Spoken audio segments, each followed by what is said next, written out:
Of good business, part something at this point. 15. Part 15. Thank you, Scott. We've had an excellent day so far, featuring some of Louisville's best as pertains to good business, entrepreneurs, and this afternoon session is no exception. So I'm sitting here with Canopy's founder and CEO, Scott Koloms. Welcome, Scott. Thanks. It's good to be here. We've had beer makers, we've had orchestra conductors, we've had poets, and now a janitor. So I mean, and with Ankur, now we have somebody in technology. So we've covered the full spectrum. Really celebrating the diversity and creativity in good business. It doesn't have one singular application. There are many ways to support Canopy. There are many ways to support the good business sector in Kentucky. And so, before we really dive into the conversation today, I want to kick us off with why we're here.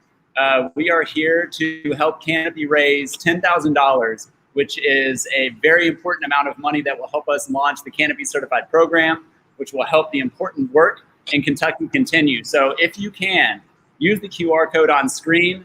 It will take you to Canopy's Give for Good webpage, and you can make a donation. Or you can go to giveforgoodlouisville.org, search for Canopy, and make a donation that way.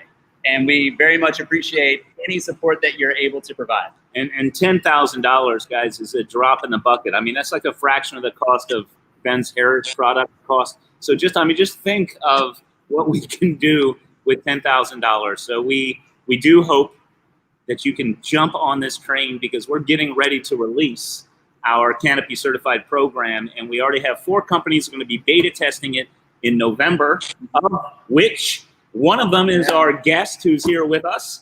And we also have how many? 42 letters of intent to start the program in 2021. Mm-hmm. That's right. So join me in welcoming Ankur Gopal, who's the CEO of Interapt, who is a visionary leader in and of himself. He has really been leading a purpose-driven company for quite some time. And so we're very proud to have Interapt as a Canopy company, and as a company that will begin the Canopy certification in November of this year. So welcome, Ankur.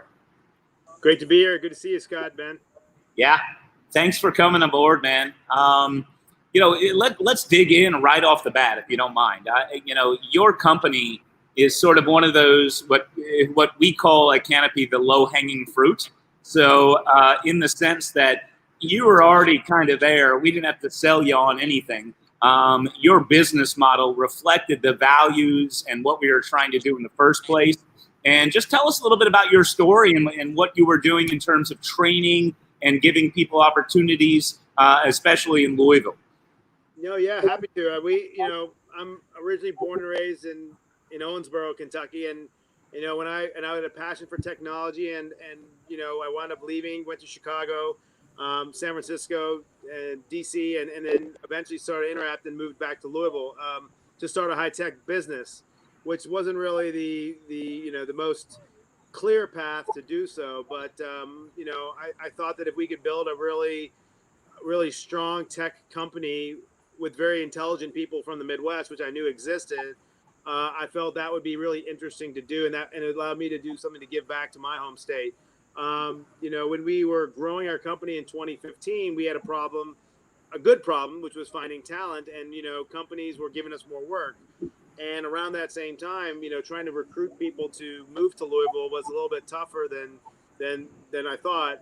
And so we instead said, you know what, I'm just going to find people that want to live here and love being here and just need a little bit of skill, a little bit of opportunity. So initially our training people in the community for high-tech jobs was taking non-traditional majors, like i.e. history, music, anthropology majors, who are phenomenal creatives that really do add value to our company. But then we were asked to go into Eastern Kentucky and help create jobs and skills for people that may have only had a high school education and may not have had the same foundational training, which was more of a challenge. But the good news was we went and found some very intelligent, very hardworking people there. A lot of them had been displaced from the coal economy collapsing. And, that was 5 years ago when we did our first training program. We put our money where our mouth was. We funded the training. We paid people while they were going through so they could, remove barriers for changing their lives. And out of 50 people, 35 got passed. 34 got a job, and all 34 are still in working IT today. Some are making six figures after 5 years of taking the plunge, which is a metric I'm really proud of. Not even at our company, they're just doing it on their own, but they still have a place in the Interapt family. So fast forward to today, we're doing that in Chicago, we're doing that in Kentucky and Louisville. We're doing it in central Kentucky. We're doing it in Atlanta. We're doing it in Wisconsin. And our model really has opened the eyes of a lot of companies. And I'll close with this: is that we're keeping you around for a while. You're not closing yet. well, I mean, I always said that and the reason that I think we fall in step with the Canopy purpose as well was because I do believe corporations, i.e., for-profits, can change the world. Meaning, nonprofits represent only 1% or 1 point some% of the entire economy. So to put the onus and burden of them to create the skills in the decade of change, where we'll have more change in the next 10 years than in our entire lifetime. I mean, that's pretty daunting to put it on the shoulders of nonprofits. But I believe that we've been able to weave in not only for-profit mentality, but also for-impact mentality into our business model. And we make money. People think we're a nonprofit. We're profitable. We make money, but we also do good at the same time. And that's why it was a very easy sell to us about what Canopy was striving to do and how we could help be a small part of it. Yeah. So Ankur, what you just said resonates with me so much. One of the things that I talk about a lot is this idea of the secret sauce of what we're talking about. Is not that this is about how do we figure out a way to give away money and to fund something good, but really the intellectual and creative part of this is how do we figure out a way to allow our business to thrive by doing something that is good, right? So you just articulated a beautiful way of doing that. So when I often talk about this sort of trajectory. On the left-hand side, you might have something like a company that has a corporate giving program that thinks at the end of the year, we've made some money, how are we going to give away our money? That's way over here. And then over here on the other side of the spectrum, you have a company that has a social or environmental mission, good that they're doing, that is so embedded within their organization that if you took it away, that the business would collapse. And we're trying to get companies to move along that trajectory. And what you just articulated was, hey, we're not just in this to give away money, but what we're trying to do is we're trying to figure out a way to do something that's going to affect the social good, that's going to train people up that might not necessarily have these skill sets. It's going to give them opportunities that they might not necessarily have. And by doing that successfully, we're going to thrive. And that is really, what we're arguing for. And what you guys have done is amazing around that. I couldn't agree more. Thank you for that. It's no easy lift. You got to find. I mean, you're right. Without the impact, the social impact piece of what we do, our model goes back to recruiting talent, from all parts of the country, which we can do. But everybody is buying talent. Every company is poaching each other's employees. It's a supply and demand issue. So just like in a true entrepreneurial fashion, I zagged when everyone else is zigging, and I said, you know what? If all of us are going to compete against the 15% of people that may be in the job market, that has a college degree, that has the skills, and blah blah blah, meets the job description inside this box, we're going to lose. And I mean, we can't compete with a lot of companies on some of the recruiting, but we can. But if we can find a mission, if we can go a little bit outside that box, a little out of our comfort zone, spend a little bit of money, take a little bit of risk, the reward of that, not only for our company but also for the community, is evident. I mean, we and our metrics show it. We've done it successfully with multiple populations, multiple demographics. A lot of the feel good stuff that's happening today, where you're seeing a lot of, attention on diversity and inclusion. We've been doing it for 5 years, so it's like when you look at our numbers, we didn't our numbers haven't changed much. We've added more headcount, but we have a strong, diverse workforce. We have people from different sexes, different geographies, different backgrounds, different ages. So we just did good business and worked hard at building a model that was sustainable, and the rest sort of took care of itself in some degree. Yeah.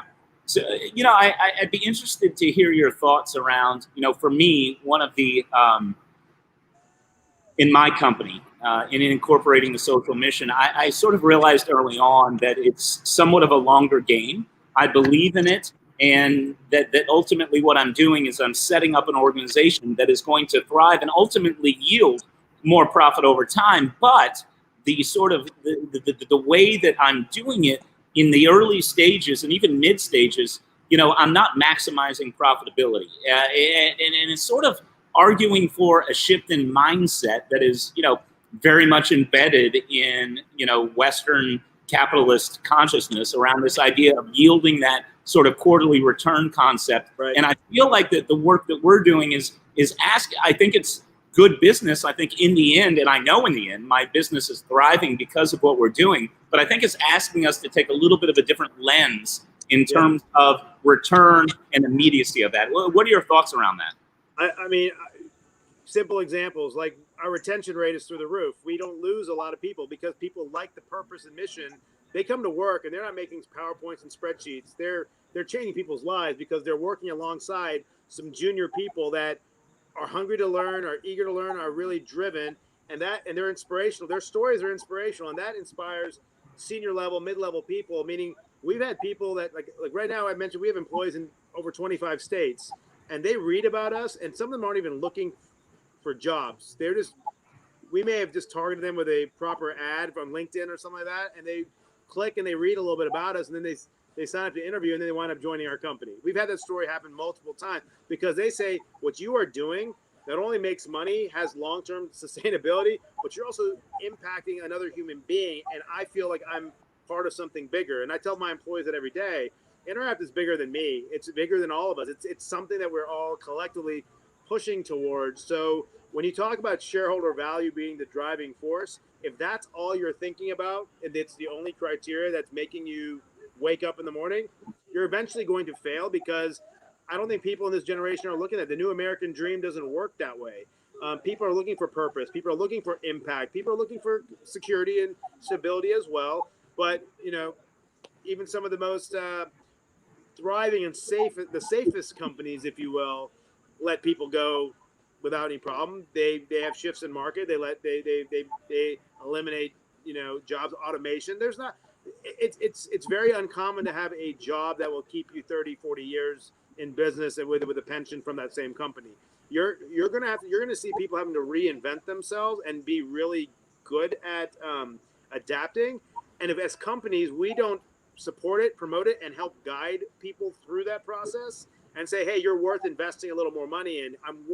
You're not, this job is being eliminated, but you could be in this side of our company if I just skill you up to get there, and it'll cost me $10,000 to do it. The long-term impact of that is cheaper. It reduces your cost of recruiting. It reduces your retention. When you lose a person, it costs you a lot of money to replace that person, right? So all the metrics that we've managed before we did this, it's actually smart business sense to do what we're doing because economics support it. So, I mean, I hope more companies.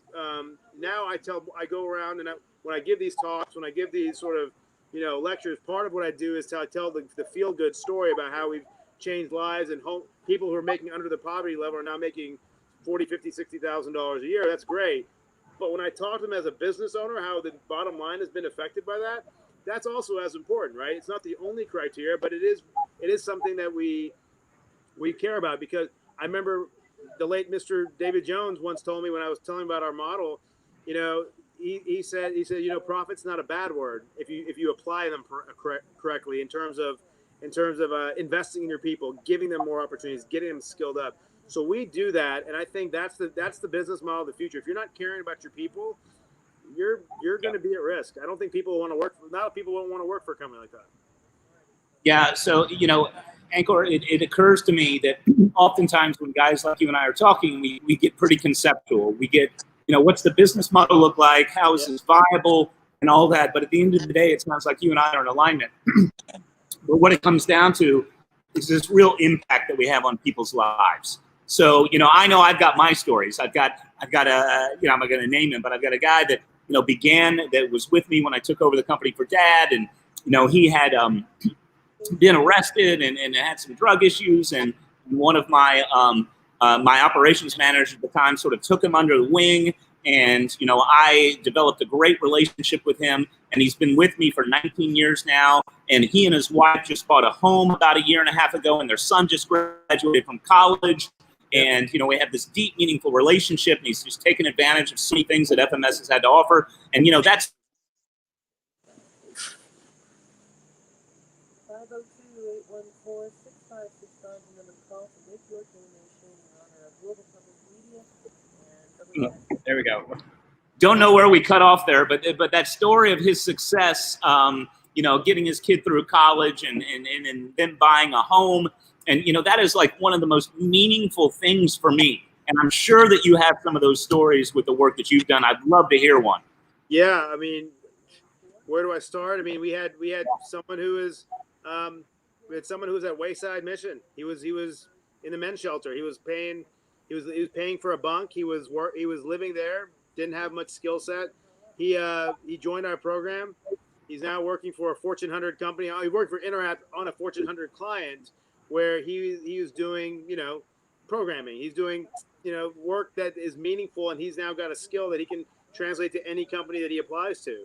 I can tell you about, one other individual who is making $8,000 a year and said, my dream is one day I will make $30,000 a year.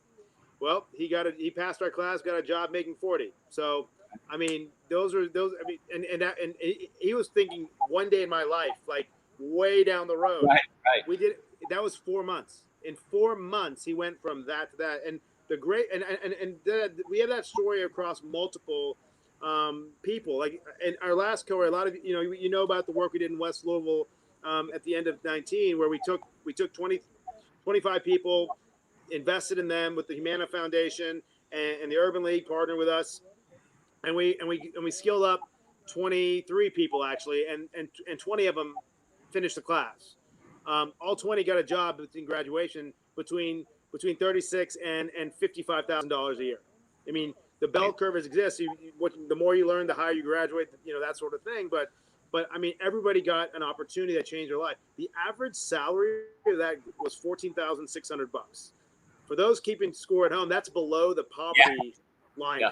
Okay. Yeah. So when you take someone who is and somebody is under the poverty line, that they're costing taxpayers like all of us health and human services, food stamps. They're probably potential increase in crime, not being able to break this chain of poverty. All the things that it's essentially about $129,000 a year of expense when somebody is under the poverty line. But when you take someone and bring them above the poverty line, they start contributing to the tax base, and that model pays itself back to the community in 3 years or less. I mean, that's simple economics. So when I see that, and with that comes new challenges, meaning when we hired people who were making, more money than they ever had before, which for some of the people who are listening, that may sound like what they started, that they may have made that very easy in their career, but that means that they no longer qualify for housing allowances. They no longer qualify for food stamps. Their health care shifts from being on Medicaid to a private insurer from our company. And essentially, and more importantly, they've never managed that much money before.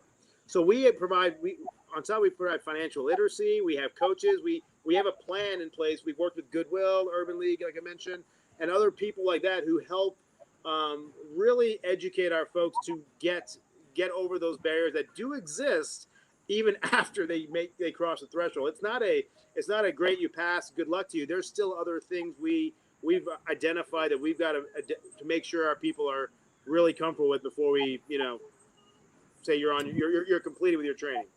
So what's interesting to me is what I hear you ultimately saying is that you identified a core problem within your organization. We need more talent. We need people. And instead of doing the traditional griping, I was going to say bitching, but I'm not going to say that word during our podcast. The traditional griping about, well, this is the hand that I'm dead. This is my community. Why aren't they doing this? You decided to say, hey, wait a minute. You know what? As a business owner, it's my responsibility. I'm going to take on this challenge of finding a way to get people to this level.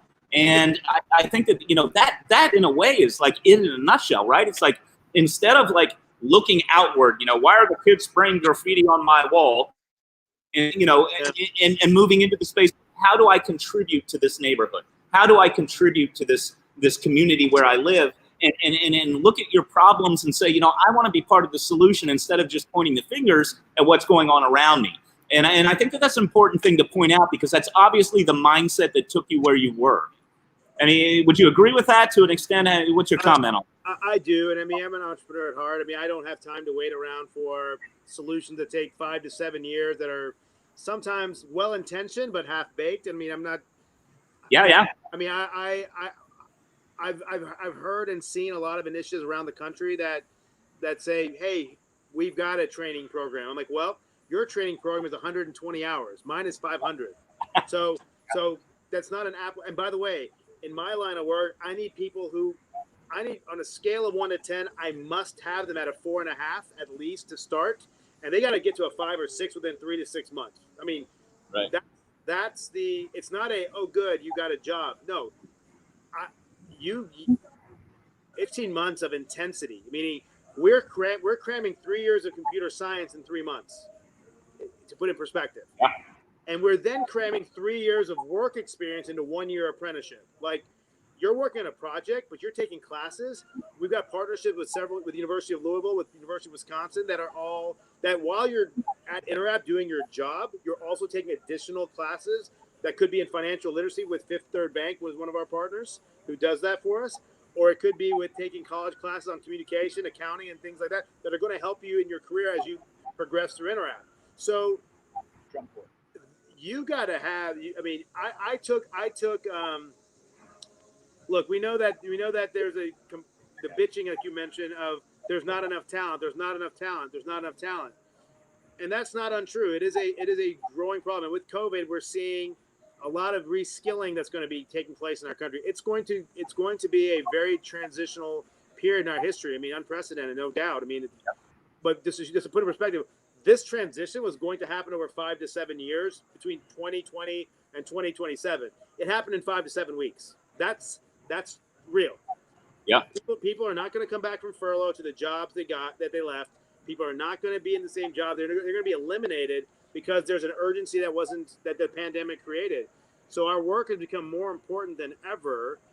And so in my mind, I looked at what the solutions were around my problems. I also had a itch that I said, well, I'm making money. We're making money, but we're not making really impact. I mean, we're IT service shop. I hire people for X. I bill them out for Y. I make profit Z. That's the business, right? But more importantly than that, I said, well, what are we doing that's really changing people's lives? And I decided to use my business. And yes, I could have volunteered to teach a class. I could have written a check to just give it to somebody or something. But I wanted more than that. I didn't think that was it. I've seen how far check writing is important, but it only goes so far. Right. And I said, let me not only write a check, but let me also help plan and put my money and reputation where my mouth is, and say, I'm going to hire you if you pass. So that it was a little bit entrepreneurial in terms of the risk that I took on. I mean, it could have just as easily not worked, but it wouldn't have been for lack of trying. Well, Ankur, we're getting short on time, but we've got 3 more questions we want to get in with you. I will say the one thing, interesting you mentioned about people coming back from the furlough, just to give, because if I don't do this, I feel bad, give my FMS team props. We had 92% return rate from people that were furloughed from buildings that shut down And I attribute that to the culture, the thing we're doing to take care of people. And you know that experience, and you understand that's what it's about. That's how it's business. But one last question from me, and I'm going to turn it over to Ben. He's got a couple of questions for you. You know, the last thing I'd love you to do for me is there's entrepreneurs watching, there's business owners watching, and they're probably getting inspired by the way you and I are talking. And, you know, how do I do that? What do I do? How do I even freaking start? So, you know, succinctly, maybe in a couple of minutes, what would you say to them in terms of, you know, how to get on board with this train? Yeah, I think that quickly, I think there's two things. One, determine who's doing it well and start learning from that. There's a couple companies out there that we've even mimicked some of our work after that because they're doing it well and they're doing it right. But the number one thing I'll say is you've got to prioritize your impact as much as your profits. So you cannot say this is a nice to have, right? It has got to be imperative. I mean, you've got to say, I'm going to make money and I've got an obligation to my investors and my employees and my business. But at the same time, I'm going to do this and I'm going to figure out a way where I can make them overlap.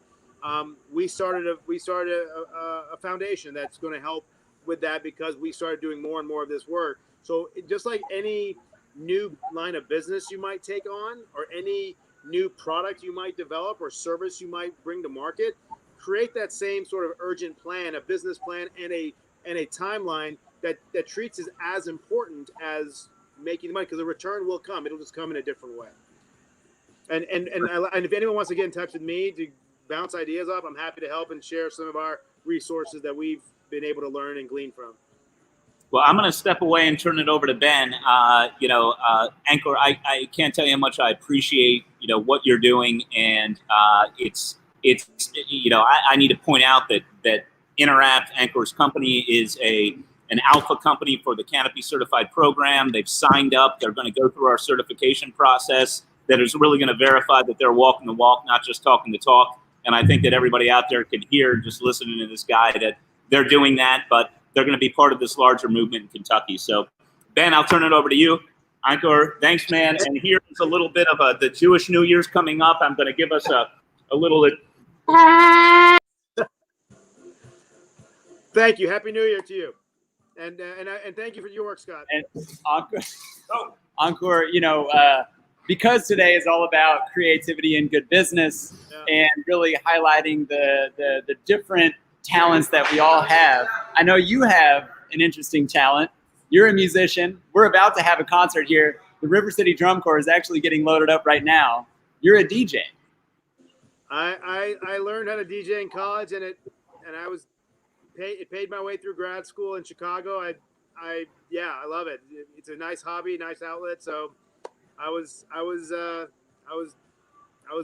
one of my hobbies back in the day, and it was one of my first couple ventures I kind of did, I guess, because it did pay for my tuition. Very good, very good. Now, would we be asking too much for you to play something for us? Maybe with the drum corps, I'll see what I can do, but I think it might be a stretch. Good deal, good deal. We'll figure that out. You know, we might have to loop you back in with the drum corps. So I'll give you a call, and you know we're getting set up, and I think it might work out to get you back in on that. But Ankur, I wanna thank you for being in the Canopy world, for being so supportive in many ways. You know, a matching partner today, Interapt, is really helping us get to our $10,000 goal. All of your employees, anybody who's making a gift to Canopy, it will be matched. You and your team obviously just exhibit all the things that we hold near and dear. So thank you for being a leader in good business. Thank you for participating in our festival today. And we'll bring you back in here soon for a little musical styling. How about that? Sounds good. It's a pleasure, and we're happy to support it. Thanks for all the work you do, Ben. It's important work. It can be done, and it should be done. So we're happy to be a part of it. Can and should. Absolutely. Well, Ankur, thank you so much for stopping by. We'll be in touch soon. Sounds good. Take care. Take care. All right. And that wraps us up for our session with Ankur Gopal of Interapt, an existing purpose-driven company here in Louisville that's doing amazing work in the technology space and in workforce development. So learn more about them by visiting their social media. And thank you. I'm like leaning forward. visiting their social media and checking them out at the website interapt.com. Today, we are trying to get to $10,000 in donations. So please use the QR code that I think we can throw on screen here. Thank you, Lauren and Ben. And then also you can go to giveforgoodlouisville.org through the Community Foundation and search for Canopy and make a contribution. And we very much appreciate your willingness to support our mission. We will be back here very soon. We are setting up right now with the River City Drum Corps in Ben Lee. So stay tuned. Check out a live concert here coming up in just a few minutes. Thanks, y'all.